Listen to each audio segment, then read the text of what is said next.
saudara sekalian, kita merendahkan diri di hadapan Tuhan. Kita akan memuji, memuliakan nama Tuhan. Karena Tuhan kita adalah Tuhan yang mulia, amat sangat mulia. Haleluya, haleluya, haleluya, haleluya, haleluya. Besar kemuliaan-Mu, Kau limpahkan bagiku. Mataku tertuju padamu, ku persembahkan hidupku. Ajaib perbuatanmu, Kau nyatakan bagiku. Mataku tertuju padamu, Yesus, Kau kemuliaanku.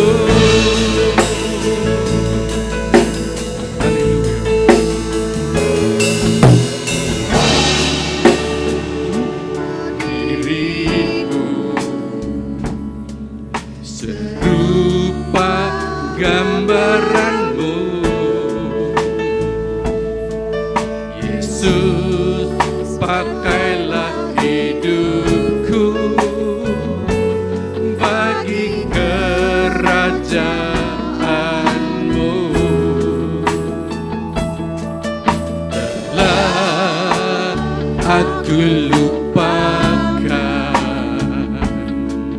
semua di belakangku. Haleluya. Serahkan hidupku kepada panggilanku. Besar kemuliaan-Mu, Kau limpahkan bagiku.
padamu ku persembahkan hidupku.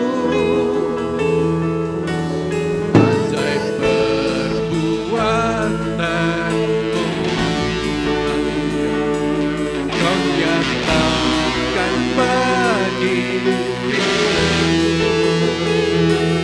mataku tertuju padamu. Besar kemuliaan-Mu, haleluya. Ya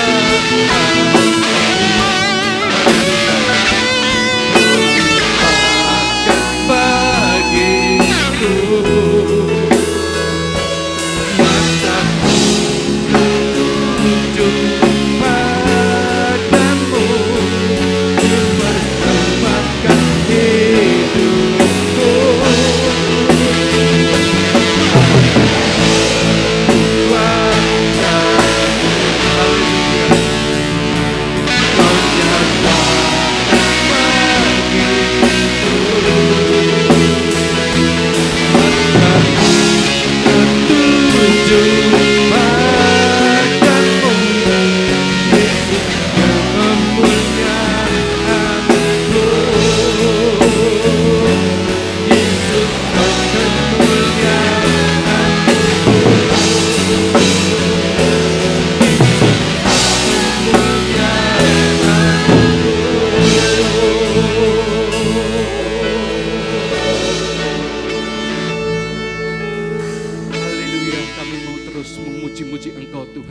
Seumur hidup kami, ketika Engkau masih memberikan kami kesempatan, kekuatan, kesehatan, maka dari itu Tuhan, biarlah kami mempergunakan tubuh, jiwa, roh kami ini untuk memuliakan nama-Mu.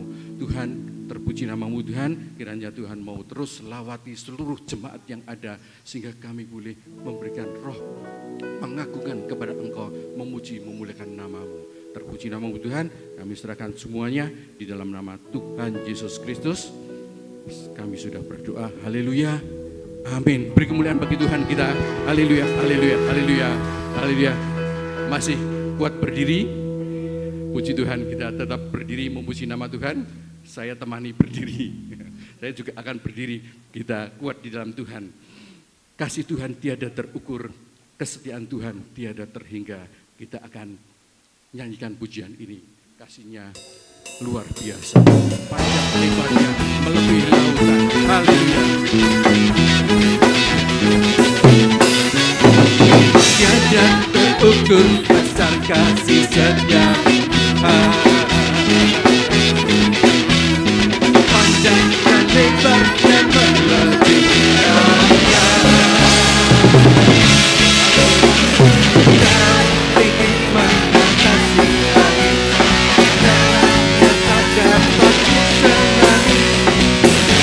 Setiamu besar selamanya,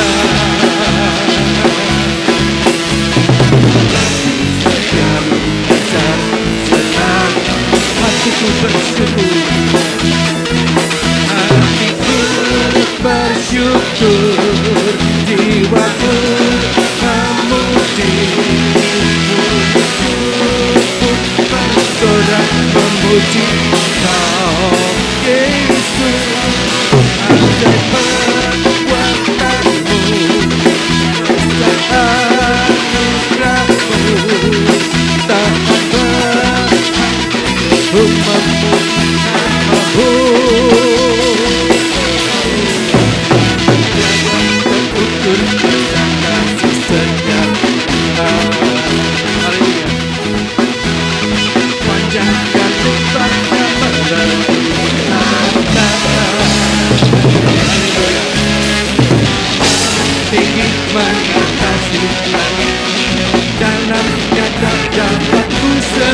Ombaknya melebihi lautan,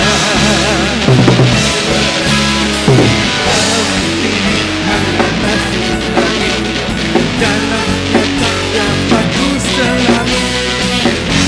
Setiamu besar selamanya. Haleluya.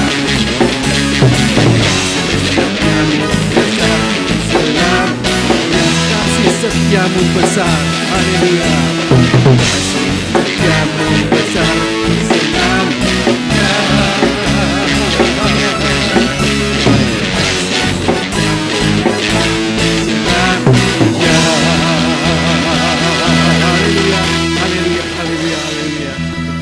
Tuhan, bila kita terus memuji nama Tuhan dengan alat-alat pujian kita, dengan gambus, dengan kecapi, kita terus memuji nama Tuhan. Haleluya. Kita akan nyanyikan pujian dengan gambus dan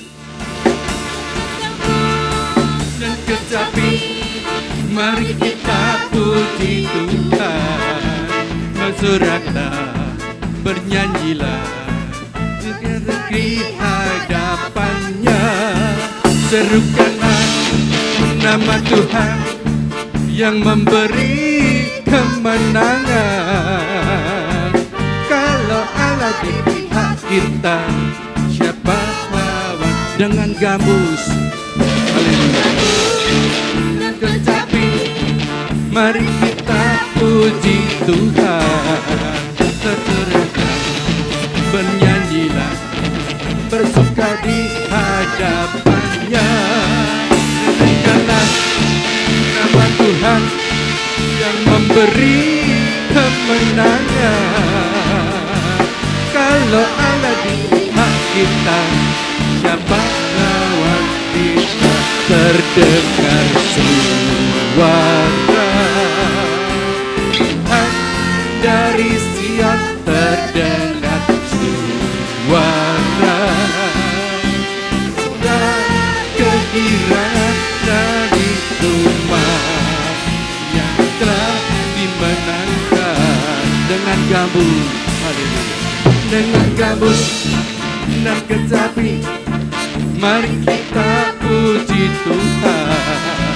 Bersoraklah, bernyanyilah, bersuka di hadapannya. Serukanlah nama Tuhan yang memberi kemenangan. Kalau Allah di pihak kita, siapa lawan kita? Terdengar suara Tuhan dari Sion, terdengar suara kegirangan dari Tuhan yang telah dimenangkan. Dari umat yang telah dimenangkan.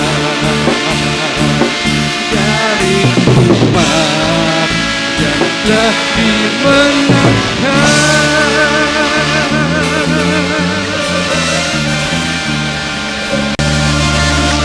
Tuhan kita kekuatannya luar biasa dahsyat, bahkan digambarkan seperti singa dari Yehuda. Bila kita terus memuji-muji Dia, Yesus patahkan belenggu dan membebaskan kita semua. Haleluya, haleluya, haleluya. Haleluya.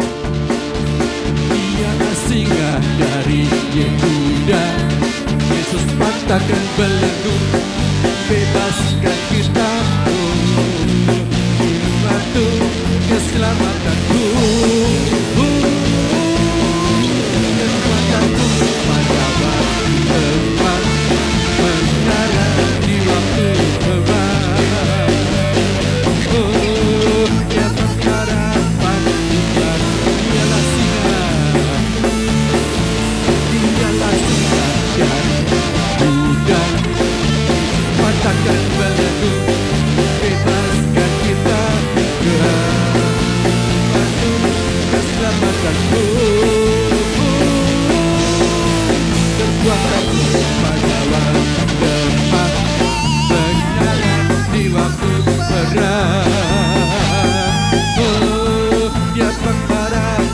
Sekali lagi, dialah singa. Haleluya. Dialah singa dari kutukan. Yesus patahkan belenggu, bebaskan kita. Keselamatanku. Pada waktu lemah menara di perang. Oh, dia pengharapan umatnya. Oh, dia pengharapan umatnya. Haleluya. Oh, dia pengharapan umatnya.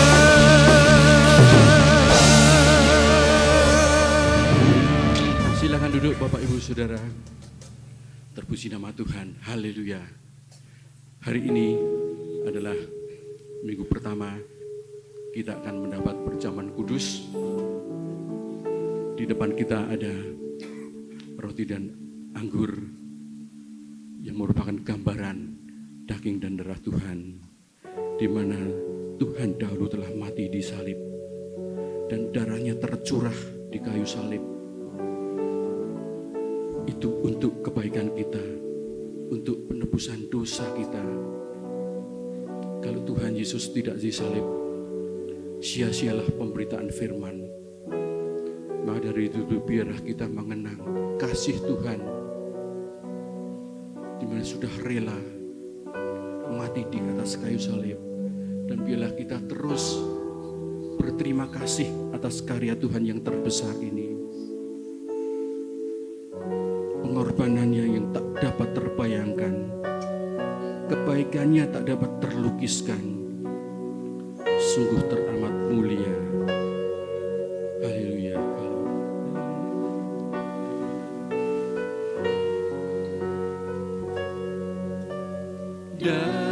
Darahmu tercurah di kayu salib, nyawamu Kau serahkan untuk manusia, semuanya untuk menebus dosa-dosa.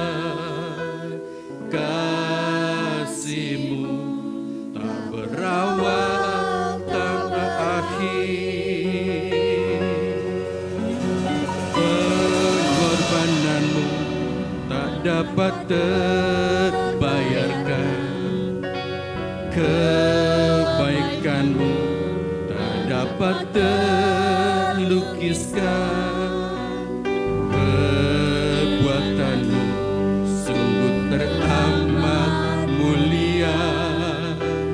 Kasih-Mu kekal dan abadi, kasih Tuhan tak berujung, kasih Tuhan tak pernah berhenti, cinta Tuhan tak berawal dan tak berakhir. Ialah Kristus Alfa Omega. Saya sambut Bapak Ibu duduk bangkit berdiri sekali lagi. Haleluya. Pengorbanan-Mu tak dapat terbayarkan, kebaikan-Mu tak dapat terlukiskan, perbuatan-Mu sungguh teramat mulia. Kasih-Mu kekal dan abadi, kasih Tuhan berujung, kasih Tuhan tak pernah berhenti, cinta Tuhan tak berawal dan tak berakhir.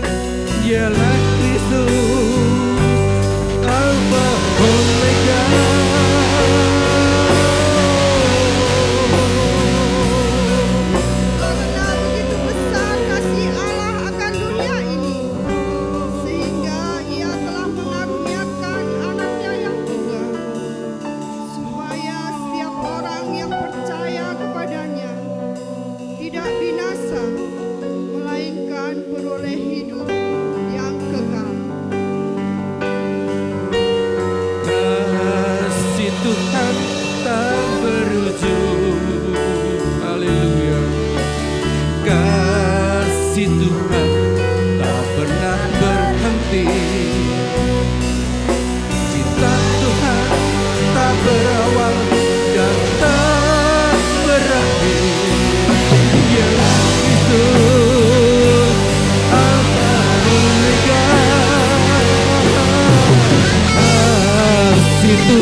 Kami rasakan Engkau sungguh amat mencintai kami. Engkau memperhatikan hidup kami. Apa yang kami perlu, Engkau perlu beri. Dan kami percaya Engkau pun menyediakan kekekalan bagi kami. Kami berterima kasih Tuhan. Biarlah hidup kami sungguh-sungguh untuk keperluan kerajaan Allah. Dan bila apa yang belum kami lakukan, kami terus cepat melakukannya Tuhan, sehingga kami tidak dinilai terlambat. Yang sudah kami lakukan, tetapi yang itu tidak berkenan di hadapan-Mu, ampuni kami Tuhan, sehingga kami boleh bersih, boleh benar di hadapan-Mu, dan kami boleh menjadi anak-Mu, anak kesayangan-Mu. Haleluya, haleluya.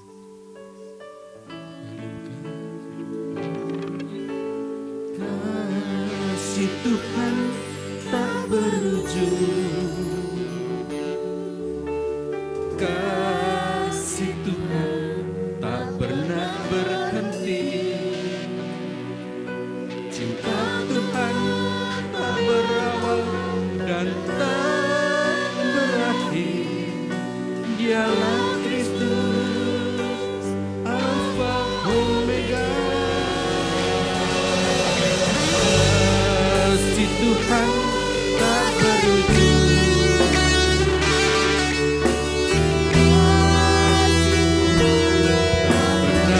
tak pernah berhenti.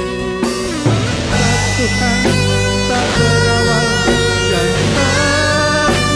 dan tak berakhir. Dialah Kristus,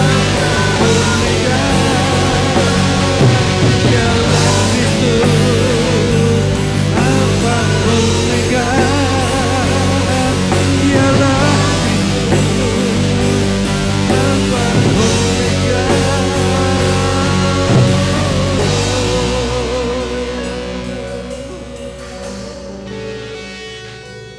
Sesudah itu karena Yesus tahu bahwa segala sesuatu itu telah selesai, berkatalah Ia supaya genaplah yang ada tertulis dalam kitab suci, "Aku haus." Dan di situ ada suatu bekas penuh anggur asam. Maka mereka mencucukkan bunga karang yang telah dicelupkan dalam anggur asam pada sebatang hisop, lalu mengunjukkannya ke mulut Yesus. Sesudah Yesus meminum anggur asam itu, berkatalah Ia, "Sudah selesai." Lalu Ia menundukkan kepalanya dan menyerahkan nyawanya.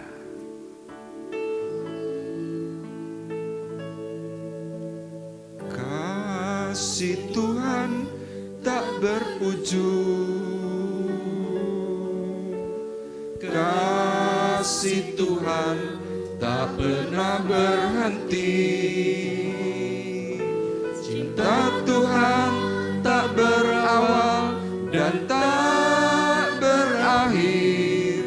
Dialah Kristus, Alfa Omega.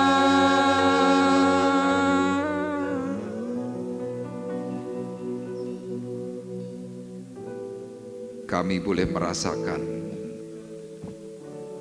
betapa kasih Tuhan itu besar bagi kami. Kasih Tuhan itu ajaib, dan kasih Tuhan tidak bisa kami pahami, karena Tuhan rela berkorban bagi kita semua umat berdosa. Dia menyerahkan nyawanya untuk supaya kita ditebus dan dilayakan. Dan bagi orang percaya, mereka semua akan mendapatkan janji yang kekal, yaitu kerajaan surga yang mulia. Terima kasih Bapa di surga untuk apa yang Tuhan sudah kerjakan bagi kami. Kami bersyukur melalui pujian yang kami persembahkan di hadapan Tuhan. Kami diingatkan bahwa Tuhan baik bagi kami. Dan biarlah Tuhan melalui apa yang Tuhan sudah nyatakan, kami sekarang mau dengar setiap apa yang Tuhan mau berikan kepada kami pagi hari ini. Berbicaralah kepada kami secara khusus melalui suara kebenaran firman yang akan kami terima. Dengan pertolongan Allah Roh Kudus yang sanggup memberkati, yang sanggup memberikan pengertian, dan memberi hikmat yang baru bagi kami. Kami siap menerimanya dengan ucapan syukur. Di dalam nama Tuhan Yesus Kristus kami sudah berdoa. Dan kita semua yang siap diberkati oleh Tuhan bersama-sama berkata, amin. Puji Tuhan, dipersilakan duduk. Shalom. Haleluya. Baik Bapak Ibu, pagi hari ini kita masih dalam suasana memperingati kebangkitan Tuhan Yesus dari antara orang mati. Ya, beberapa minggu, 2 atau 3 minggu yang lalu kita sudah bersama-sama belajar bagaimana Tuhan memberikan hati yang bergelora dan juga Tuhan memberikan pengertian tentang arti kebangkitannya. Nah, hari ini kita mau berbicara tentang perkataan Tuhan dalam Injil Lukas pasal yang ke-24, ayatnya yang ke-47 sampai dengan ayat 49. Nah, pagi hari ini tema firman Tuhan kita adalah mengenal kuasa dari tempat tinggi. Ya, sekali lagi tema kita adalah mengenal kuasa dari tempat tinggi.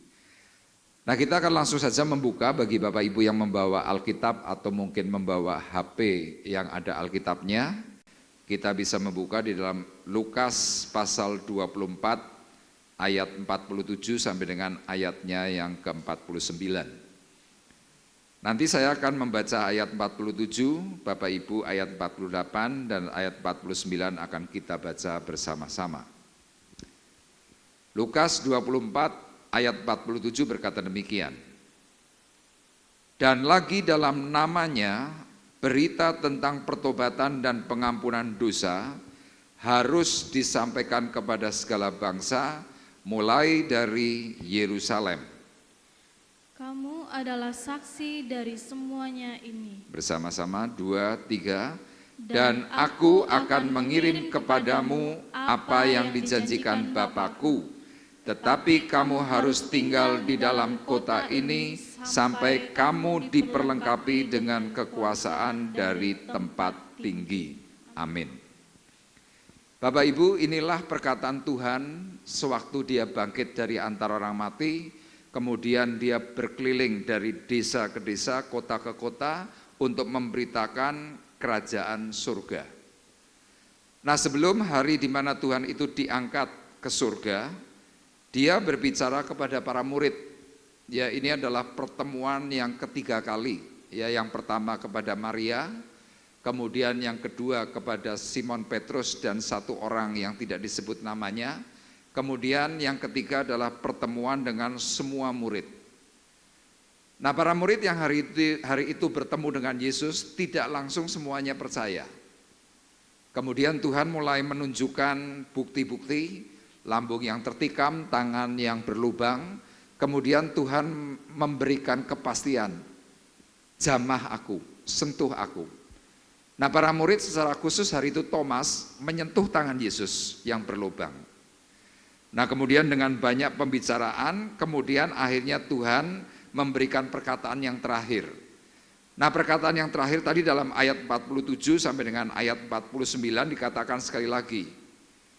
Dan lagi dalam namanya berita tentang pertobatan dan pengampunan dosa harus disampaikan kepada segala bangsa mulai dari Yerusalem. Jadi hal tentang kebangkitan Tuhan dari antara orang mati, Tuhan mencoba kembali menegaskan kepada sidang jemaat dan juga para murid hari itu, yang diinginkan oleh Tuhan adalah apa? Berita yang pertama adalah pertobatan, kemudian tentang pengampunan dosa, dan dua unsur ini adalah hal yang diperlukan oleh setiap manusia. Tuhan tahu itu. Dan kemudian Tuhan menyatakan kepada para murid, kamu adalah saksi dari semuanya ini. Nah, kalau Bapak Ibu perhatikan, perkataan Tuhan dalam ayat 47 itu bukan sebuah perintah biasa. Tetapi perkataan Tuhan dalam hal ini adalah perintah yang bersifat istimewa. Kenapa istimewa? Karena perintah ini mencakup dua unsur. Unsur yang pertama di dalam ayat ini katakan dalam namanya berita tentang pertobatan. Unsur yang pertama adalah manusia yang disuruh oleh Tuhan. Kemudian unsur yang kedua adalah orang yang hendak menerima berita kebenaran itu. Nah, Bapak Ibu perlu sadari bahwa ketika kita diperintah atau mungkin disuruh oleh Tuhan untuk memberitakan yang namanya kebenaran, memberitakan yang namanya berita pertobatan, banyak orang selalu berkata, aku nggak bisa. Apalagi Tuhan mengatakan bahwa kamu adalah saksi dari semuanya ini. Jadi kalau Bapak Ibu seandainya satu contoh di dalam sebuah pertemuan, katakanlah itu komsel, atau katakanlah mungkin pertemuan-pertemuan membahas perkataan-perkataan firman, kadang-kadang pemimpin dari pertemuan itu mengatakan, siapa di sini yang mau bersaksi? Kemudian rata-rata semuanya diam. Nanti pemimpin dari pertemuan itu akan mengatakan, Pak, bersaksi ya? Jawabannya selalu, kesaksian apa ya? Bingung. Nanti pindah lagi ke orang lain, berkata lagi, aku raiso, aku ndak bisa. Terus seperti itu. Kenapa banyak sekali orang-orang ketika diminta untuk bersaksi selalu mengatakan nggak bisa? Nah, Bapak Ibu perlu sadari, karena kesaksian yang kita sampaikan untuk orang lain kepada orang lain itu harus diawali dari pribadi kita. Ayat ini tadi berkata dalam namanya berita tentang pertobatan. Orang kalau belum masuk di dalam lini pertobatan, untuk menyaksikan kebaikan Tuhan itu biasanya susah. Sulit. Apalagi kalau kita mengacu dalam ayat 48, dikatakan kamu adalah saksi. Saya membaca kata saksi itu dalam bahasa Yunani itu namanya marturia. Dalam bahasa Ibrani memakai kata martus.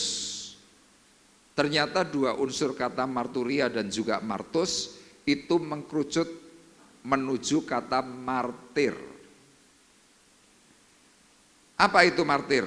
Martir itu adalah orang yang rela mati mempertahankan kebenaran yang tidak dianggap benar oleh orang lain, itu martir. Nah, Bapak Ibu bisa bayangkan sewaktu saudara sedang menyampaikan kesaksian tentang Yesus, tentang keberadaan kebenaran perkataan firman, saudara waktu bersaksi saudara adalah martir. Nah, seorang martir pasti siap untuk dihujat. Seorang martir pasti akan siap disalah-salahkan. Seorang martir pasti siap untuk tidak diakui perkataannya, itu martir. Makanya secara roh, secara yang dari dalam batin kita, kita tahu kalau orang itu belum mau untuk menyampaikan berita kebenaran atau untuk menyaksikan perkataan-perkataan atau kebenaran-kebenaran Tuhan, hati atau roh orang itu tahu bahwa dirinya itu belum sampai pada titik itu. Makanya lihat, banyak sekali gereja akhirnya tidak bertumbuh, gereja tidak berkembang, dan banyak sekali gereja yang macet. Kenapa macet? Karena banyak orang-orang yang katanya percaya tetapi ternyata belum masuk di dalam pertobatan yang sebenarnya. Nah, sewaktu Tuhan memberikan perkataan perintah, Tuhan tahu bahwa banyak manusia itu tidak sanggup. Termasuk saya dahulu sewaktu pertama kali masuk di dalam pertobatan, saya berkata, apa aku bisa ya? Secara jujur kalau dalam hati saya berkata, saya belum siap waktu itu. Tapi dengan berjalannya waktu ternyata perkataan firman Tuhan dalam 49, ini yang Tuhan sediakan buat kita semuanya. Makanya di sini Tuhan berkata, dan aku akan mengirim kepadamu apa yang dijanjikan Bapakku, tetapi kamu harus tinggal di dalam kota ini sampai kamu diperlengkapi dengan kekuasaan dari tempat tinggi. Jadi Tuhan yang di surga itu tahu bahwa semua manusia siapapun kita, kalau untuk menjadi martir, untuk menjadi saksinya Tuhan, banyak orang berkata, aku enggak siap. Lah terus siapnya kapan? Tidak ada orang yang bisa menjawab. Kenapa? Karena seorang yang siap, firman di sini mengatakan kamu harus tinggal di dalam kota ini. Di sini Tuhan mau berkata seorang yang bisa siap melayani pekerjaan Tuhan kalau orang itu setia.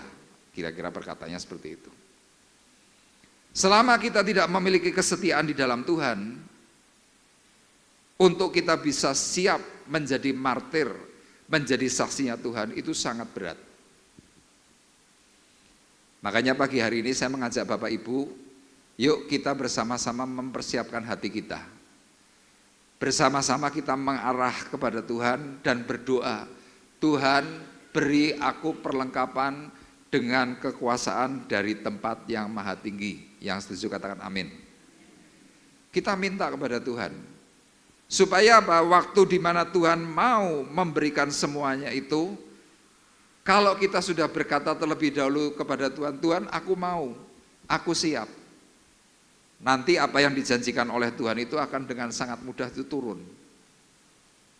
Ya saya masih ingat ketika saya pertama kali dijamah Tuhan, ya dengan kondisi saya kerasukan, saya hari itu secara batin saya berkata, Tuhan saya enggak siap. Nah di dalam kegelisahan saya tahu bahwa Tuhan sedang bekerja dalam diri saya. Tapi karena saya ini kerasukan, akhirnya apa yang saya munculkan dalam batin, kemudian dalam perilaku, saya itu di rumah 1 hari full.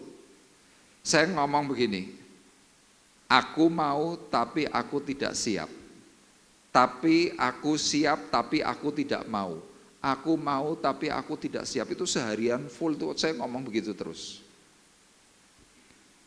Kenapa? Batin saya berkata, aku enggak siap. Sampai titik tertentu, hari itu sudah mulai sore, saya terus didoakan lagi oleh hamba-hamba Tuhan yang waktu itu melayani. Kemudian ada satu hamba Tuhan yang berkata begini kepada saya, Pak Arif harus siap. Pak Arif harus siap. Saya mulai dituntun dengan kata-kata itu. Kemudian saya berkata, aku siap, aku mau, aku siap, aku mau, aku siap, aku mau. Dan ajaib, tiba-tiba dalam posisi yang seperti itu, hari itu saya belum dibaptis selam. Saya mendapatkan karunia bahasa roh. Tengah malam itu tiba-tiba saya berbahasa roh. Padahal banyak sekali pengajar mengatakan bahwa kalau kamu belum dibaptis dalam baptisan selam, kamu tidak bisa dapat bahasa roh. Tapi hari itu saya mendapatkan keistimewaan, saya mendapatkan bahasa roh sebelum dibaptis selam. Nah bahasa roh yang saya terima hari itu saya berpikir, sebelum saya menerima itu semuanya saya berpikirnya apa? Bahasa roh itu bohong. Ya kenapa? Karena saya seringkali mendengarkan orang berbahasa roh, maaf, bahasanya tuh seringkali cuma ngomong gini loh, sandal lama, sandal lama, sandal lama, sandal lama, sandal lama. Hari itu saya belum menjadi orang karismatik. Saya berpikir ini bahasa apa, kok semuanya bahasanya tuh sama. Tapi ketika saya sudah mulai masuk di dalam kebenaran perkataan firman, kemudian saya mulai banyak belajar. Bahasa roh itu ternyata adalah bahasa sandi. Bahasa sandinya manusia kepada Tuhan. Yang tahu siapa? Tuhan. Saya masih ngeyel dan saya mulai berkata, masa kalau itu adalah bahasa sandi, kok suaranya sama semua? Ya saudara kan bisa dengar kalau orang lagi berbahasa roh. Si A ngomongnya lama-lama-lama, si B ngomongnya lama-lama-lama, si C ngomongnya lama-lama-lama. Saya mulai mikir, apa sih penjelasan daripada bahasa roh? Suatu hari saya mengikuti kuliahnya Pak Bekti. Pak Bekti menjelaskan tentang apa itu bahasa roh. Di situ Pak Bekti mulai mengatakan begini, siapa di sini yang tahu sandi Morse? Tidak ada yang tahu. Mungkin pernah dengar tapi tidak tahu. Pak Bekti menjelaskan kalau sandi Morse itu suaranya gimana? Tit, tit, tit, tit, tit, tit, tit, tit, tit, tit, tit, tit, tit, tit, tit, tit, tit, tit, tit. Itu bahasanya semuanya sama. Di situ pikiran saya mulai terbuka. Ternyata itu yang sedang dikerjakan oleh Tuhan kepada setiap orang yang percaya. Makanya pagi hari ini ketika Tuhan memberikan sebuah perkataan dalam ayat 49, tetapi kamu harus tinggal di dalam kota ini sampai kamu diperlengkapi dengan kekuasaan dari tempat tinggi. Banyak orang bertanya, sebenarnya pribadi ini siapa sih? Pribadi yang dijanjikan oleh Tuhan yang disebutkan diperlengkapi dengan kekuasaan dari tempat tinggi itu siapa? Ternyata firman Tuhan itu di sini memberikan banyak catatan, komplit banyak sekali. Ternyata pribadi yang dijanjikan Tuhan itu adalah pribadinya Allah sendiri, yaitu Roh Kudus. Jadi Bapak Ibu bisa bayangkan, waktu Tuhan memberikan sebuah perintah, banyak manusia berkata aku tidak bisa. Banyak manusia berkata aku enggak siap. Banyak manusia berkata aku harus ngomong apa. Tuhan tahu setiap kesulitan kita, tahu. Dan kesulitan yang kita alami bukan hanya cuma sekedar kesulitan-kesulitan untuk bersaksi, tetapi Tuhan memberikan penolong yang disebut Roh Kudus itu untuk membantu semua kesulitan. Makanya pagi hari ini yuk kita bersama-sama belajar dari setiap perkataan Tuhan, ya sebenarnya siapa yang dimaksudkan oleh Tuhan tentang kekuasaan dari tempat tinggi. Nah, hal yang pertama mari kita bersama-sama melihat dalam kitab Kejadian pasal 1 ayatnya yang kedua. Siapa itu pribadi yang bisa memberi kekuasaan dari tempat tinggi? Ya, tolong ditampilkan ayatnya, Kejadian 1 ayat yang kedua. Kita baca bersama-sama, Kejadian 1 ayat yang kedua, 2, 3. Bumi belum berbentuk dan kosong, gelap gulita menutupi samudra raya, dan roh Allah melayang-layang di atas permukaan air. Jadi kalau Bapak Ibu perhatikan, pribadi yang memiliki kekuasaan dari tempat tinggi itu adalah pribadinya Allah sendiri. Itu yang pertama. Kalau selama ini kita mempertanyakan Roh Kudus itu siapa? Banyak orang bingung untuk memberikan penjelasan. Nah, di dalam pengajaran kekristenan kita mengenal Allah yang disebut Allah Tritunggal. Allah Bapa, Putra, Roh Kudus. Pribadi Allah Bapa itu di surga sebagai pencetus. Pribadi anak Allah itu sebagai pelaksana, pribadi Roh Kudus inilah yang memberikan apa? Pertolongan dan pekerjaan-pekerjaan yang sifatnya omnipresent, itu Roh Kudus. Nah, ada orang bertanya begini, Pak, Bapak kan Kristen, kok Tuhannya 3? Banyak orang untuk memberikan jawaban bahwa Tuhan kita ini satu itu bingung. Tapi yang paling mudah, Tuhan memberikan kehidupan dalam unsur yang Tuhan berikan kepada banyak contoh. Misalkan pertama manusia. Manusia itu bisa hidup, ya, itu memiliki yang namanya roh, jiwa, tubuh. Sama pribadi Allah adalah Allah Bapa, Putra dan Roh Kudus. Manusia hidup, nama saya Paulus Aribudiono, roh saya Paulus Aribudiono, tubuh saya Paulus Aribudiono, jiwa saya Paulus Aribudiono. Apakah Paulus Arifbudiono itu 3? Tidak. Satu pribadi dengan 3 unsur hidup. Jadi kalau seandainya saya disebut manusia hidup, tapi ternyata hanya punya tubuh, gak punya jiwa, gak punya roh, saya mati. Oh, saya punya tubuh dan punya roh, gak punya jiwa, mati juga. Nah, makanya Bapak Ibu perlu ketahui, manusia itu disebut makhluk sosial yang paling tinggi.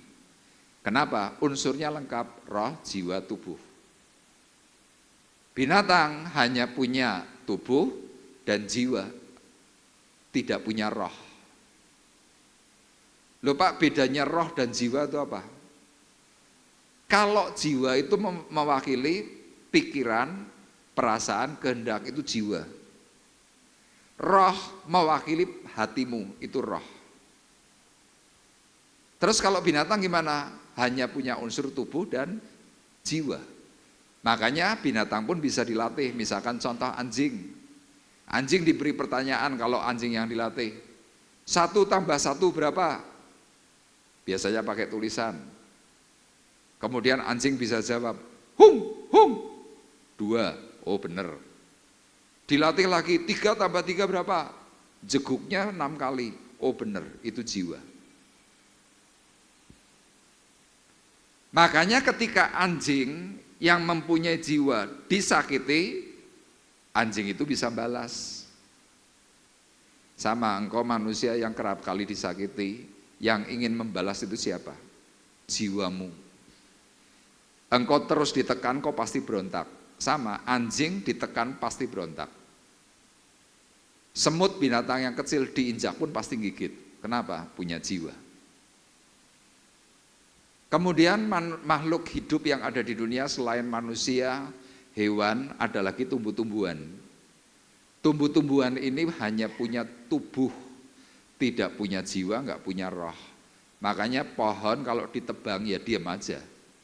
Kenapa? Dia enggak membalas, enggak punya jiwa, enggak punya perasaan, enggak punya apapun. Nah sekarang yang menjadi pertanyaan, manusia yang memiliki roh itu untuk apa? Roh itu untuk menjadikan orang itu bisa berhubungan dengan Allah.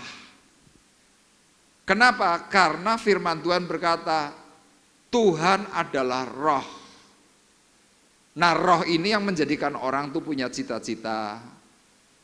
Roh itu menjadikan seseorang itu bisa berdoa.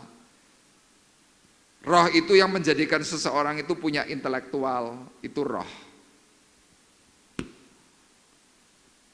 Nah manusia kalau sedang memberikan penjelasan tentang unsur roh, jiwa, tubuh, ada orang-orang tertentu yang sedang tidak memahami Trinitas yang Allah Bapa, Putra, dan Roh Kudus, mereka membantah.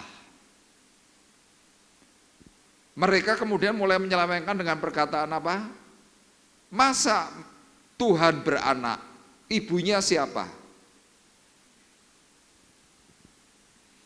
Pemikir kemudian mulai memberikan jawaban. Kata anak Allah itu hanya sebuah ungkapan. Kemudian contohnya apa? Anak tangga. Masa tangga beranak? Tapi itu kan ungkapan. Anak kunci. Apakah kunci beranak? Tidak, tetapi itu ungkapan. Sama, anak Allah itu hanya sebuah ungkapan. Nah, anak Allah itu diturunkan oleh Bapa di surga untuk menjadi pribadi yang mewakili tubuh. Itu Trinitas yang diberikan melalui Yesus. Dan orang juga terus memperdebatkan itu. Saya beri contoh yang lain, unsur hidup. Buah-buahan itu biasanya juga memiliki 3 unsur. Misalkan contoh mangga, kulit, daging, biji, pelok. Kalau seandainya saudara sudah makan daging mangga nih, kemudian tinggal peloknya, dibuang, ada orang tanya, kui biji apa? Orang jawab, mangga. Loh kok bisa tahu kalau itu mangga? Itu kan cuma biji. Tapi itulah unsur yang Tuhan berikan. Kulit, daging, biji, pelok. Terus apalagi kacang. Kulit ari, biji. Jadi kalau kita mau belajar tentang Trinitas yang paling mudah ini nih. Supaya apa? Setiap orang tuh bisa paham bahwa sebenarnya unsur kehidupan di dunia itu semuanya 3. Nah, ketika kita bisa menjelaskan seperti itu, orang yang mulai mempertanyakan keberadaan Trinitas dibuktikan dengan perkataan dalam Kejadian 1 ayat 2 tadi. Bumi belum berbentuk dan kosong, gelap gulita menutupi samudra raya, dan Roh Allah melayang-layang di atas permukaan air. Saudara bisa bayangkan kalau seandainya ya kita mempunyai sebuah pemikiran, Allah tidak memiliki yang namanya Roh Kudus. Kemudian waktu awal penciptaan, apakah Tuhan itu sebagai bentuk daging harus terbang seperti Superman begitu melayang-layang? Saya bisa membayangkan kalau itu terjadi betapa mengerikannya. Dan betapa mengerikannya kalau saudara tiba-tiba harus ketemu dengan Allah pribadi. Saya berani pastikan, saudara tidak akan pernah kuat. Kenapa? Allah itu kudus. Salah satu contoh di dalam kehidupan Musa. Tuhan mau ketemu Musa sudah memberikan pesan. Musa, kalau aku nanti lewat, bersembunyilah di balik batu. Sesudah aku lewat, engkau boleh melihat dari celah batu. Dan ketika Musa melihat keberadaan pribadi Allah yang maha tinggi itu, Musa turun dari gunung Sinai, rambutnya langsung putih semua. Kenapa? Dia kena impartasi kekudusan yang datang daripada Allah. Nah terus kalau kita sebagai manusia biasa kira-kira ketemu dengan daging pribadinya Allah sebagai pribadi yang maha tinggi itu, bukan Yesus ya. Saudara mungkin ketika ketemu itu bisa langsung mati teksek. Itulah sebabnya kenapa bangsa Israel waktu di dalam zaman Musa mendengar nama Allah saja sudah takutnya minta ampun. Nah sekali lagi Tuhan tahu bahwa manusia itu tidak akan pernah sanggup melakukan yang namanya tugas mulia. Tadi marturia itu, saksi. Dikirimlah Roh Kudus, pribadinya Allah sendiri. Nah sekarang kita akan lihat dalam Yohanes pasal 16 ayat 13. Yohanes 16 ayatnya yang ke-13 tolong ditampilkan. Tetapi apabila ia datang, yaitu Roh kebenaran, ia akan memimpin kamu ke dalam seluruh kebenaran. Sebab ia tidak akan berkata-kata dari dirinya sendiri, tetapi segala sesuatu yang didengarnya itulah yang akan dikatakannya, dan ia akan memberitakan kepadamu hal-hal yang akan datang. Jadi kalau Bapak Ibu sebagai pribadi yang percaya kepada Tuhan, kemudian mau menerima untuk dipimpin oleh Roh Kudus, firman di sini mengatakan, ia akan memberikan kepadamu hal-hal yang akan datang.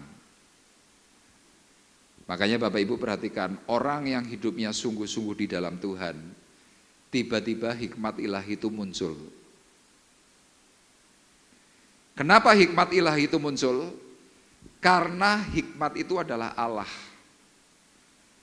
Nah Allah yang dalam bentuk roh, yang dikatakan Allah adalah roh, dan barang siapa menyembah dia harus menyembahnya di dalam roh dan kebenaran.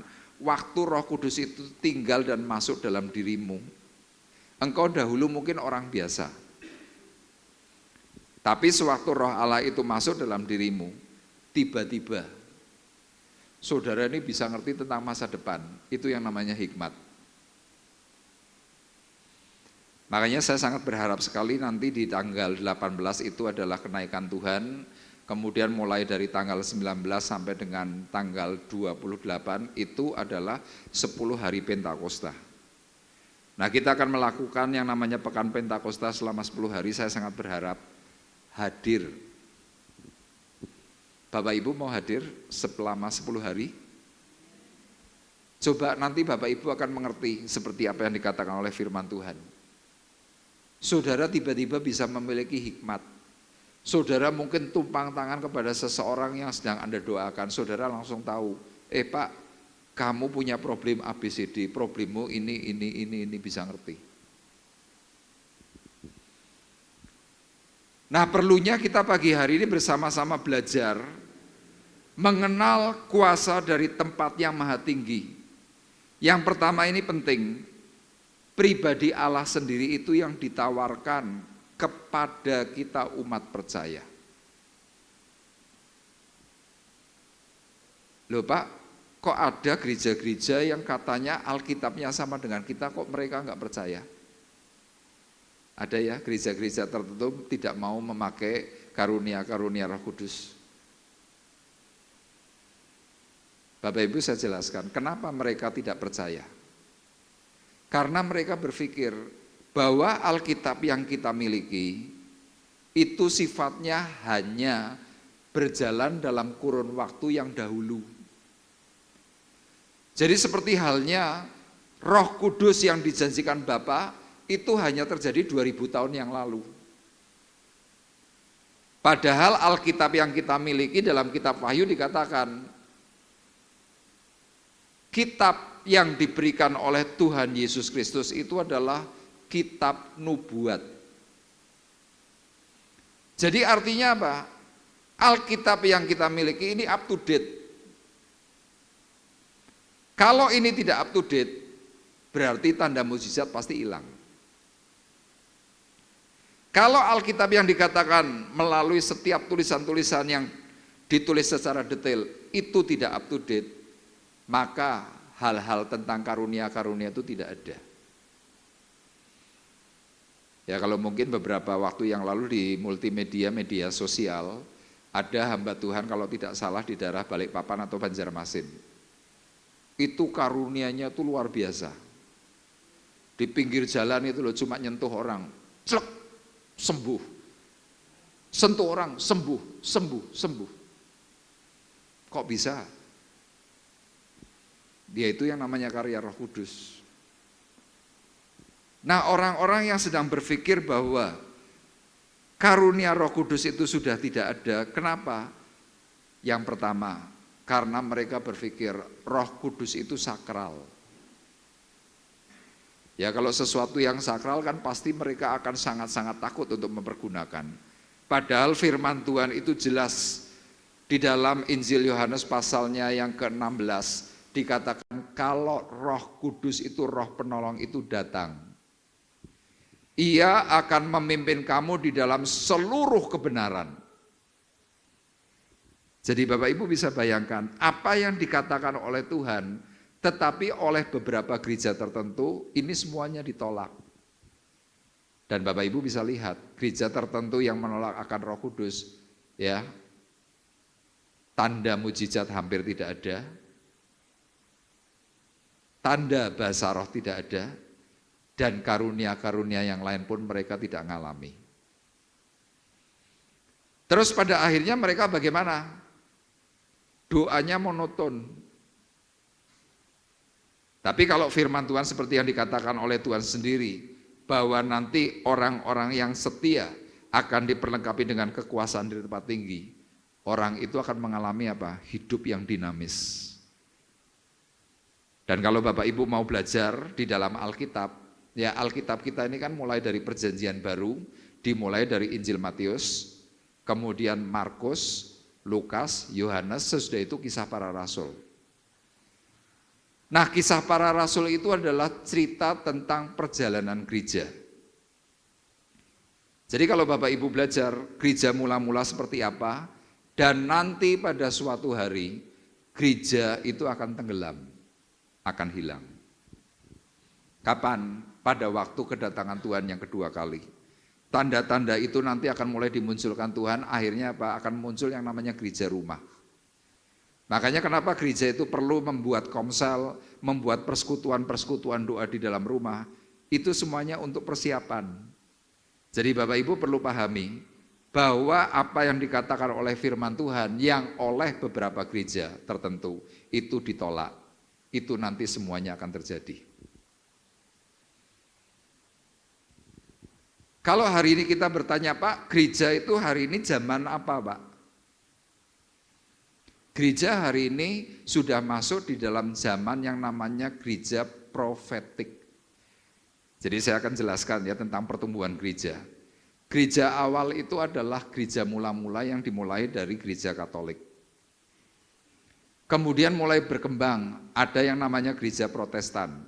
Kenapa protes? Karena waktu itu dari kelompok Katolik yang waktu itu berkaitan dengan politik, ada satu perkataan raja yang berkata begini, barang siapa yang percaya dan kemudian memberikan persembahan yang terbaik, maka dosanya diampuni. Nah, oleh kelompok tertentu kemudian mulai muncul penolakan. Nah, waktu penolakan ini muncul, kemudian muncul gerakan yang namanya Protestan. Dari kata protes, kemudian berkembang. Nah, sesudah muncul gereja Protestan, muncul lagi gereja yang lebih lagi, yaitu gereja pemulihan, kesembuhan. Dari gereja kesembuhan mulai muncul lagi gereja Pentakosta. Dari gereja Pentakosta muncul lagi gereja karismatik. Kalau sekarang Bapak Ibu bertanya, Pak, gereja kita ini gereja apa? Gereja kita ini adalah gereja Pentakosta karismatik. Bedanya di mana? Kalau orang berbicara tentang gereja Pentakosta, biasanya dalam bahasa roh itu semuanya tangisan. Jadi melolong. Jadi bahasa rohnya itu semuanya tentang kesedihan. Itu Pentakosta. Tapi kalau gereja karismatik bagaimana? Unsurnya adalah peperangan. Makanya orang-orang karismatik itu kalau lagi berbahasa roh itu berapi-api. Itu karismatik. Nah, dari gereja karismatik kemudian mulai muncul yang namanya gereja apostolik kerasulan. Ini terjadi kurang lebih tahun 1990. Sampai hari ini kita sudah masuk di dalam gereja profetik, kenabian. Makanya banyak sekali hamba-hamba Tuhan hari ini mulai bicara soal apa? Ini loh yang akan datang begini. Kenapa? Kurun waktunya sudah sampai di situ. Nah, nanti kalau sudah gereja kenabian itu terpenuhi semuanya, termasuk gereja mulai memiliki yang namanya 5 jawatan, gereja itu mulai undur. Kenapa? Unsur-unsur yang lain yang menolak gereja itu mulai muncul. Makanya kalau Bapak Ibu hari ini berbicara tentang gereja di Indonesia secara khusus, kenapa gereja di Indonesia itu sulit untuk didirikan dengan berbagai macam aturan? Itu mulai mengkerucutnya ke situ. Kalau di dalam Kisah Para Rasul mulai dari ayat pasal 25 sampai dengan pasal 28 itu semuanya tanda. Di situ diceritakan ketika kapalnya Rasul Paulus sedang berlayar itu tenggelam, itu gambaran gereja. Makanya sekali lagi kita sebagai anak-anak Tuhan yang sedang mau diberi oleh Tuhan yang namanya kepercayaan untuk menjadi saksi. Yang pertama ini penting, kita harus tahu siapa sih pribadi dari tempat yang maha tinggi itu. Yaitu sekali lagi adalah pribadinya Allah sendiri, itu yang pertama. Kemudian hal yang kedua, pribadi yang bisa memberi kekuasaan dari tempat tinggi itu, yang kedua adalah pribadi Roh Kudus yang memberikan pembaharuan. Jadi kalau tanpa Roh Kudus, kita semua termasuk saya, hidup itu tidak bisa dibaharui. Kita perhatikan dalam Titus pasal 3 ayatnya yang kelima. Ya, tolong dibacakan Titus pasal 3 ayatnya yang kelima. Pada waktu itu, Dia telah menyelamatkan kita, bukan karena perbuatan baik yang telah kita lakukan, tetapi karena rahmat-Nya oleh permandian kelahiran kembali dan oleh pembaharuan yang dikerjakan oleh Roh Kudus. Iya. Jadi Bapak Ibu perhatikan ini perkataan Rasul Paulus, seorang rasul yang dahulunya bernama Saulus, dia orang agama, ahli Taurat, orang Farisi, sangat menguasai Alkitab. tetapi hidupnya di bawah hukum Taurat. Nah, hukum Taurat sendiri tidak mempercayai dengan adanya unsur Roh Kudus, tidak percaya. Nah, Rasul Paulus adalah pribadi yang waktu itu sungguh menolak kekristenan. Ketemu orang Kristen bunuh, ketemu orang Kristen hajar. Tapi suatu hari Tuhan menyatakan diri kepada Rasul Paulus, dan singkatnya Rasul Paulus ini ditangkap oleh Tuhan. Dan kemudian dia mulai menceritakan pengalaman hidupnya, ditulislah surat kepada anak rohaninya bernama Titus, dikatakan, pada waktu itu dia telah menyelamatkan kita bukan karena perbuatan baik yang telah kita lakukan. Jadi Rasul Paulus sadar, ya kalau dalam bahasa Jawa mungkin kira-kira begini, aku iki wong sing ora ono apike, kira-kira gitu. Tapi karena kasih karunia Tuhan, dalam kondisi aku tidak baik, dalam kondisi aku sedang berdosa, aku mengalami lawatan. Makanya dalam ayat selanjutnya dikatakan, tetapi karena rahmatnya oleh permandian kelahiran kembali, ya tolong teksnya ditampilkan, ya ayatnya. Tetapi karena rahmatnya oleh pemandian kelahiran kembali dan oleh pembaruan yang dikerjakan oleh Roh Kudus. Makanya kalau ada beberapa orang tertentu berkata, wong kaya ora mungkin berubah. Saya mau katakan kepada Bapak Ibu, perkataan itu saya tidak setuju. Kenapa? Sejelek-jeleknya manusia, sejahat-jahatnya manusia, kalau Tuhan sudah mau memberikan yang namanya Roh Kudus ke dalam diri orang itu, siapapun itu, sejahat apapun, pasti bisa berubah. Mungkin hari ini engkau punya suami, engkau punya pasangan hidup, engkau mungkin punya anak, hari ini mungkin merusal. Saudara enggak perlu khawatir. Kenapa saya katakan tidak perlu khawatir? Tinggal kita minta kepada Bapa yang di surga, Tuhan, aku kepingin anakku itu engkau jamah. Ini loh buktinya Rasul Paulus. Oleh pembaruan yang dikerjakan oleh Roh Kudus. Dan Rasul Paulus sendiri ketika dia bertobat, kemudian dia terjun di dalam pelayanan, butuh waktu 14 tahun untuk bisa diakui oleh para rasul yang lain. Saya banyak melayani orang-orang yang bebalnya minta ampun. Benci dengan kekristenan, benci dengan pendeta itu, lamanya minta ampun. Saya selalu berkata kepada istrinya, yakin, percaya saja nanti Tuhan pasti ubah suamimu. Si istri berkata, ora mungkin, gak mungkin berubah. Saya bilang, kenapa kamu berkata tidak mungkin berubah? Lah bojoku jahat. Bojoku ini orang yang KDRT. Ya saya bilang, doakan saja dia pasti berubah. Kemudian orang ini bertanya, ada enggak contohnya? Oh banyak. Alkitab ini loh, Rasul Paulus itu sudah memberikan catatan. Mungkin kalau kita bandingkan hidup kita dengan kehidupannya Rasul Paulus, enggak ada apa-apanya. Kenapa? Rasul Paulus mengakui dalam surat Galatia, aku dahulu penghujat, aku dahulu pembunuh, aku dahulu pembenci. Tetapi karena kasih karunia Tuhan, aku ditangkap oleh Tuhan. Dan aku menjadi rasul hari ini. Itu perkataan Paulus. Termasuk saya mau saksikan, saya 5 bersaudara. Ya kalau orang Jawa bilang apa? Semuanya merusal, ora nono sing apik. Itu saya dengan saudara-saudara saya. Tetapi karena doa dari orang tua, 5-5-nya sekarang ditangkap Tuhan.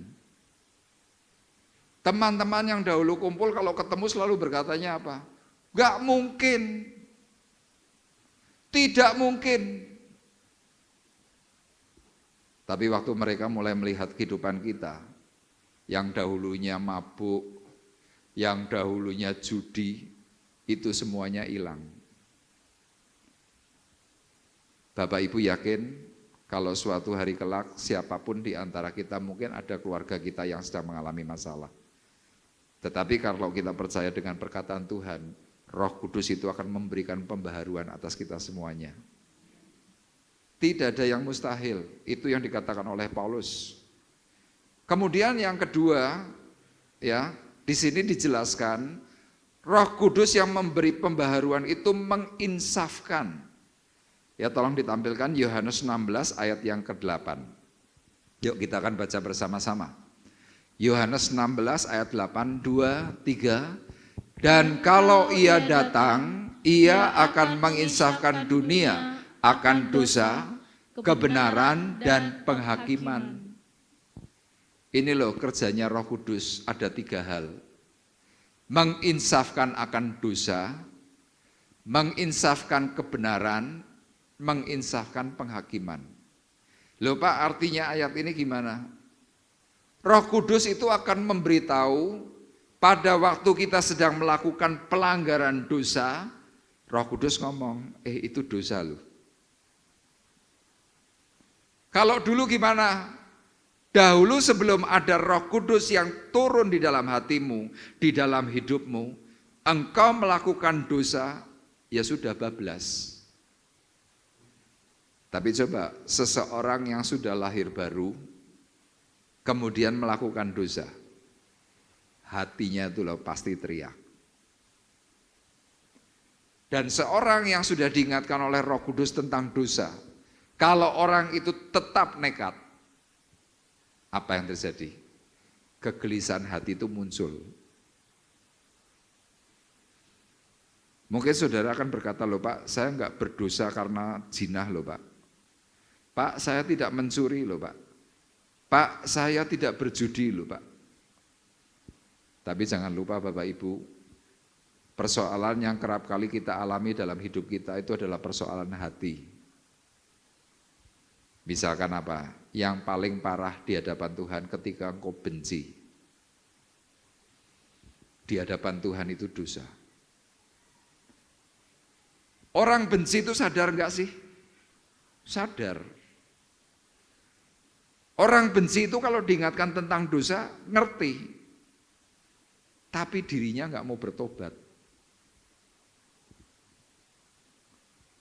Nah kalau sudah ngerti tentang dosa, kemudian dikatakan tentang apa? Kebenaran. Kita akan lihat sebentar di dalam Yohanes pasal 16 ayat 9 dan ayat 10, tolong ditampilkan. Apa sih deskripsi semuanya itu? Akan dosa karena mereka tetap tidak percaya kepadaku.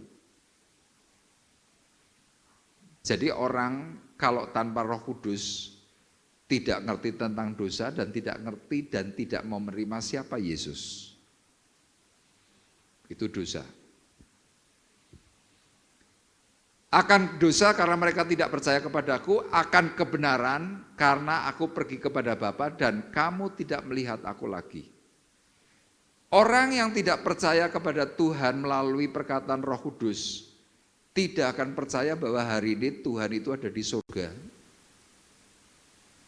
Makanya lihat dalam tanda kutip, antikris-antikris yang sudah ada di dalam dunia dan di dalam lingkungan kita, mereka tidak akan pernah bisa mempercayai Yesus yang menjadi karya penebusan.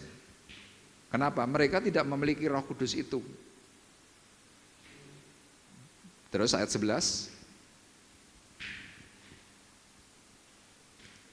Ya, ayat 11 tolong tampilkan. Akan penghakiman karena penguasa dunia ini telah dihukum. Makanya kalau dari kelompok orang yang sedang tidak percaya Yesus bicara tentang penghakiman, bicara tentang kehadiran Allah yang kedua kalinya, mereka tidak akan pernah bisa terima. Makanya saya berkata kepada Bapak Ibu pagi hari ini, sangat bersyukur sekali kita yang percaya kepada Tuhan, Kenapa? Karena kita percaya akan 3 unsur yang Tuhan sudah kerjakan. Akan dosa, akan kebenaran, dan akan penghakiman. Makanya orang yang dipenuhi dengan Roh Kudus bicara soal penghakiman, mereka hidup itu pasti hati-hati. Ya, apalagi di akhir zaman seperti yang hari ini kita sedang jalani. Hidupmu harus lebih hati-hati. Kenapa? Penghakiman Allah itu nanti akan berjalan.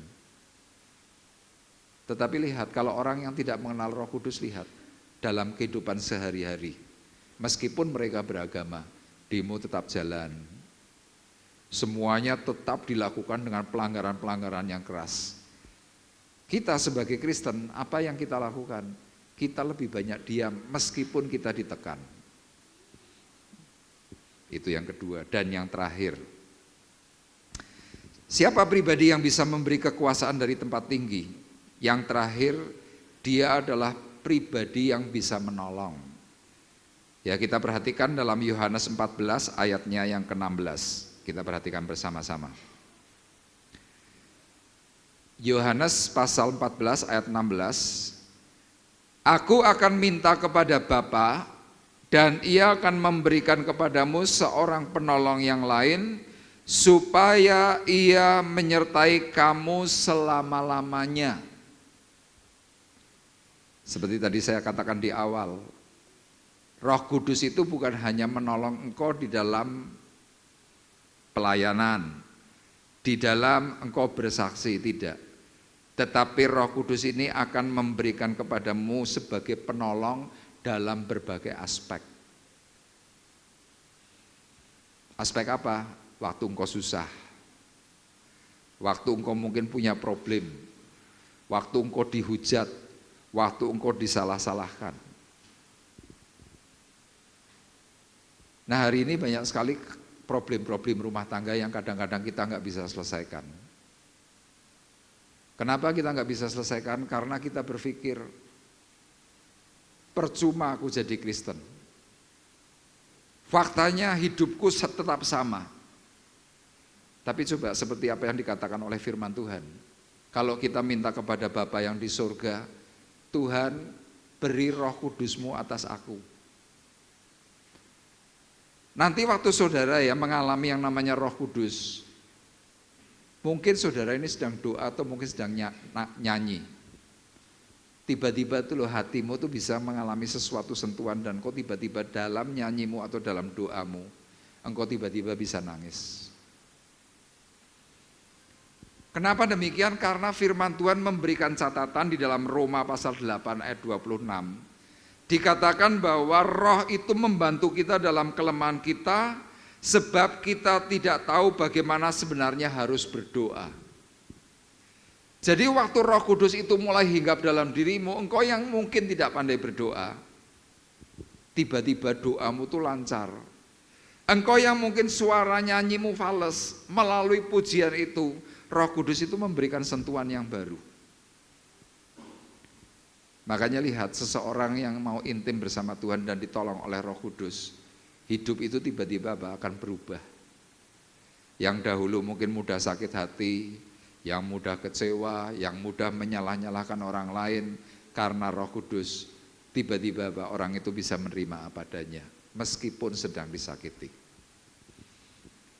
Ya, pagi hari ini perkataan firman Tuhan yang saya sampaikan ini ayatnya banyak. Tetapi inilah perlengkapan yang Tuhan janjikan kepada kita semuanya. Siapa kuasa dari tempat yang maha tinggi itu? Jawabannya adalah Roh Kudus yang siap membantu dan menolong kita semuanya. Amin. Tuhan memberkati.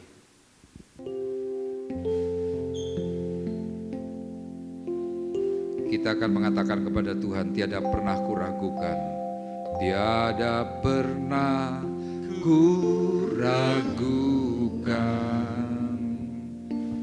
kasih setiamu ya Tuhan.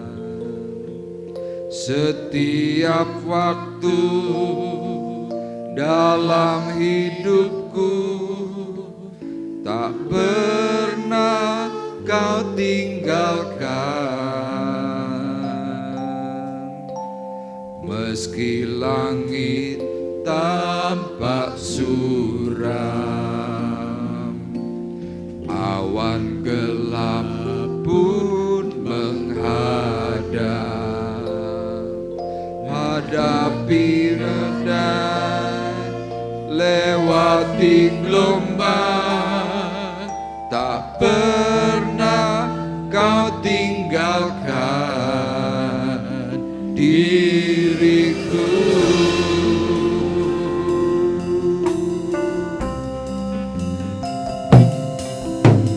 Tiada pernah ku ragukan kasih setiamu ya Tuhan. Setiap waktu dalam hidupku tak pernah kau tinggalkan. Meski langit tampak suram,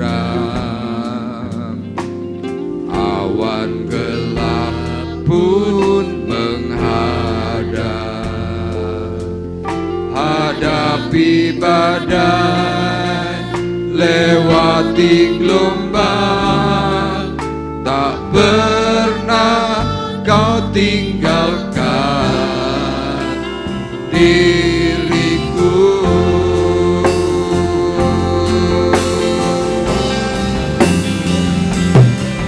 Walau seribu rebah di sisiku, kau tetaplah Allah penolongku. Walau 10.000 rebah di kananku, takkan ku goyah, sebab Yesus sertaku. Walau 1000 rebah di sisiku, kau tetaplah Allah penolongku. Walau 1000 rebah di tanganku, takkan ku goyah, sebab Yesus sertaku. Walau 1000 rebah di sisiku, kau tetaplah Allah penolongku. Walau 10.000 rebah di kananku, takkan ku goyah, sebab Yesus sertaku. Walau 1000 rebah di sisiku, kau tetaplah Allah penolongku. Walau 10.000 rebah di kananku, takkan ku goyah, sebab Yesus sertaku.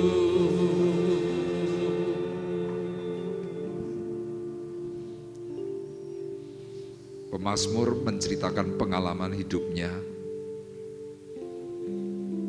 bagaimana musuh menghimpit, musuh menyerang, dan musuh mendiskreditkan. Tetapi pemazmur percaya bahwa dia punya Tuhan yang hebat. Dia percaya Roh Kudus memampukan. Sehingga di tengah-tengah kesulitan, pemazmur menuliskan pujian syukur kepada Tuhan. Dikatakan, tiada pernah kuragukan kasih setia Tuhan. Di dalam himpitan yang keras, Tuhan bekerja menolong hidupnya. Dan hari ini yakin percayalah, mungkin ada kesulitan, mungkin ada hal-hal yang menghimpit hati dan pikiranmu. Tetapi Roh Kudus yang dijanjikan oleh Allah Bapa di surga, itu tidak pernah tinggal diam dalam dirimu. Dia berkarya, dia bekerja, dan dia memampukan. Dan dia akan menjadi penolong yang baik dalam hidupmu. Mari dengan iman percaya yang kita miliki di hadapan Tuhan. Tiada pernah ku ragukan kasih setiamu ya Tuhan. Setiap waktu dalam hidupku tak pernah kau tinggalkan.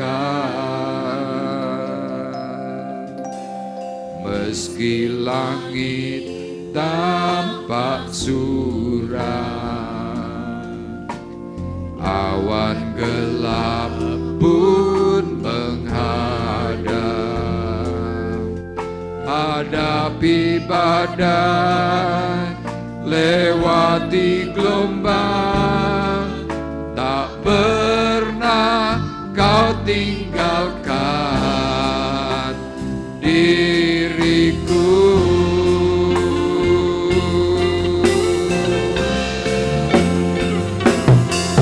Walau 1000 rebah di sisiku, kau tetaplah Allah penolongku.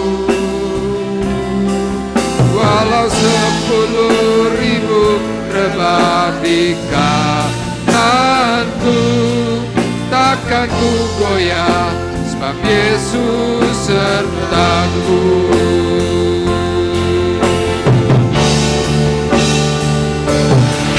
Walau 1000 rebah di sisiku, kau tetaplah Allah penolongku.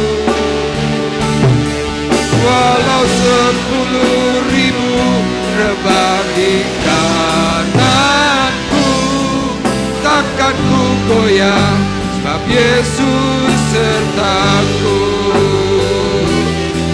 Walau 10.000 rebah di kananku, takkan ku goyah, sebab Yesus sertaku. Kami percaya kepada Tuhan bahwa Tuhan sudah mengirimkan penolong yang baik, sudah memberikan pembaharuan dalam diri kami. Karena Roh Allah yang hidup itu memberikan kasih dan anugerah yang terus diperbarui.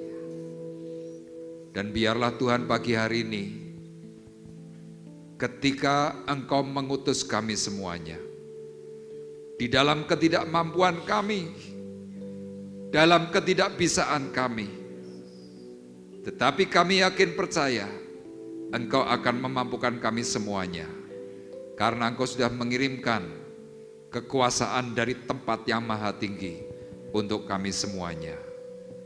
Terima kasih Bapa di surga untuk kebenaran suara firman-Mu. Dan pagi hari ini Tuhan, biarlah suara firman-Mu itu Engkau teguhkan dalam diri kami. Melalui Tuhan, kuasa yang baru yang Tuhan sudah curahkan.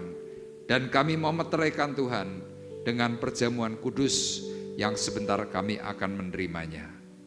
Bapa di surga, di hadapan-Mu ada roti dan anggur perjamuan. Tuhan, kami tahu bahwa roti adalah simbol daripada tubuh-Mu. Anggur adalah simbol daripada darah-Mu yang kudus. Dan roti dan anggur ini Tuhan menjadi substitusi sebagai pengganti akan hal yang Kau sudah kerjakan dalam diri kami. Engkau urapi, Engkau berkati, Engkau kuduskan, menjadi sarana berkat bagi kami semuanya. Tuhan, Kau juga berkati akan seluruh kehidupan anak-anak-Mu yang sebentar akan melayani Engkau, membagikan roti dan anggur. Engkau kuduskan, sucikan kami semuanya Tuhan, sehingga impartasi yang terbaik yang akan diterima oleh seluruh sidang jemaat-Mu yang hadir dan akan menerimanya. Tuhan berkati akan sidang jemaat-Mu dengan berkat yang sama, berkat sepenuh yang daripada surga, sehingga mereka yang sakit disembuhkan, mereka yang mengalami kekurangan Tuhan beri kelimpahan, mereka yang sedang mengalami kesusahan duka cita, Tuhan beri sukacita yang baru. Kami yakin percaya Tuhan, pertolongan-Mu ajaib, pertolongan-Mu besar. Dengan iman percaya kami menerimanya di dalam nama Tuhan Yesus Kristus. Haleluya. Amin. Meski langit tampak suram, meski langit tampak suram, awan gelap pun menghadang,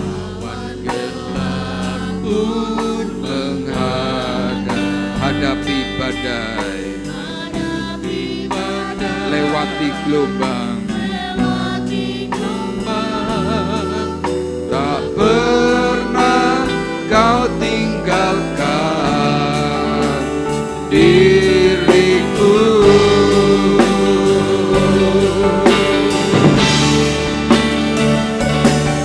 Walau 1000 rebah di sisiku, Kau tetaplah Allah, Kau tetaplah Allah penolongku.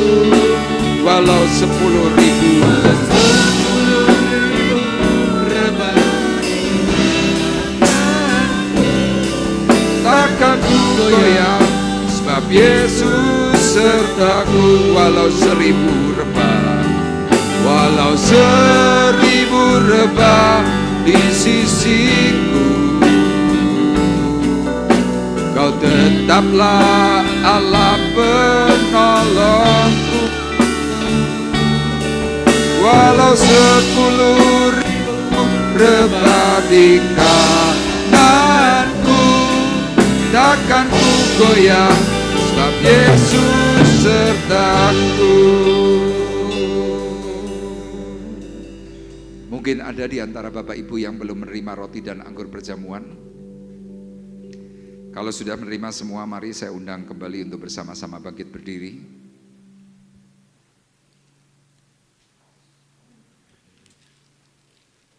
Di tangan kita masing-masing ada roti dan anggur perjamuan. Roti adalah lambang daripada tubuh Kristus, dan anggur adalah lambang daripada darah Yesus yang kudus.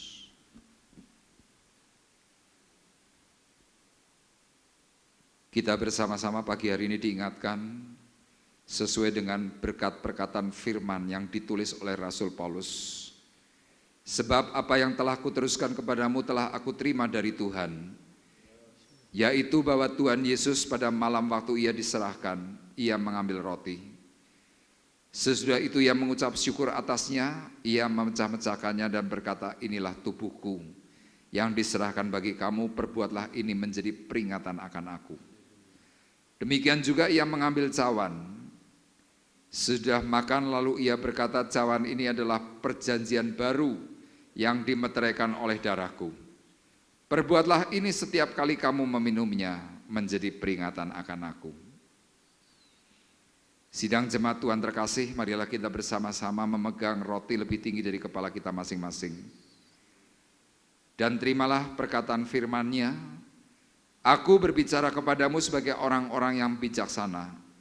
Pertimbangkanlah sendiri apa yang aku katakan. Karena roti adalah satu, maka kita sekalipun banyak adalah satu tubuh. Karena kita semua mendapat bagian dalam roti yang satu itu. Bukankah roti yang kita pecah-pecahkan adalah persekutuan dengan tubuh Kristus? Amin. Dalam nama Tuhan Yesus Kristus kita makan bersama-sama. Haleluya. Dan marilah dengan iman percaya kita, angkat cawan itu lebih tinggi dari kepala kita masing-masing, dan terimalah perkataan firman-Nya. Bukankah cawan pengucapan syukur yang atasnya kita ucapkan syukur adalah persekutuan dengan darah Kristus? Amin. Dalam nama Tuhan Yesus Kristus kita minum bersama-sama.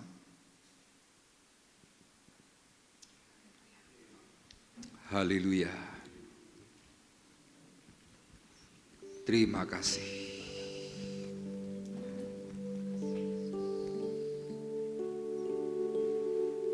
Walau 1000 rebah di sisiku, Kau tetaplah Allah penolongku. Walau 10.000 rebah di kananku, takkan ku goyah, sebab Yesus sertaku. Walau 1000 rebah di sisiku, Kau tetaplah Allah penolongku. Walau 10.000 rebah di kananku, takkan ku goyah, sebab Yesus sertaku. Engkau sudah membuktikan dengan karyamu yang ajaib di kayu salib. Kami umat yang berdosa, karena kami percaya kepada Tuhan, maka kami sudah ditebus dari setiap pelanggaran dan dosa kami. Kami diberkati dan kami dipulihkan oleh Tuhan.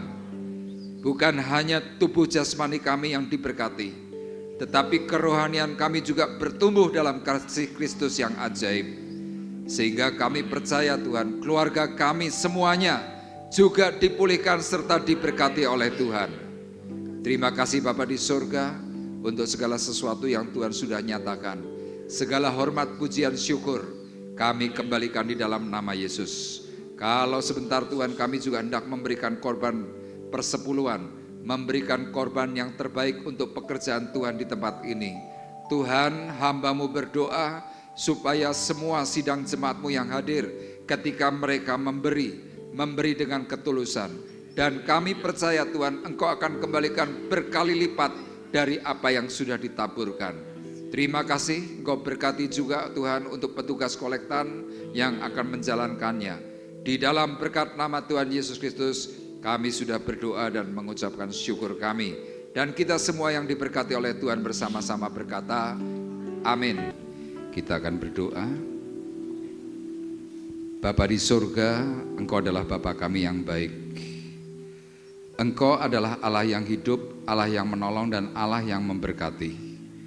Sebelum kami berpisah Tuhan, kami berdoa secara khusus Tuhan untuk anak Excel, Mateo, yang saat ini Tuhan perlu penanganan daripada Tuhan.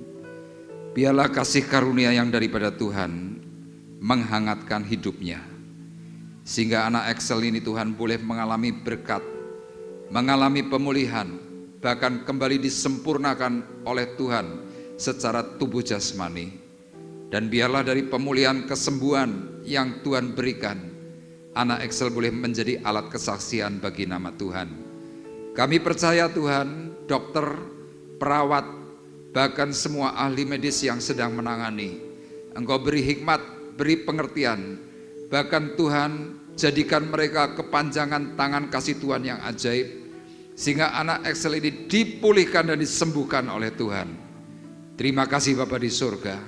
Kami juga berdoa untuk rekan-rekan kami yang lain yang tidak bisa hadir, mereka yang sakit, mereka yang mengalami Tuhan kelemahan, kiranya Tuhan jamah dan Tuhan pulihkan semuanya.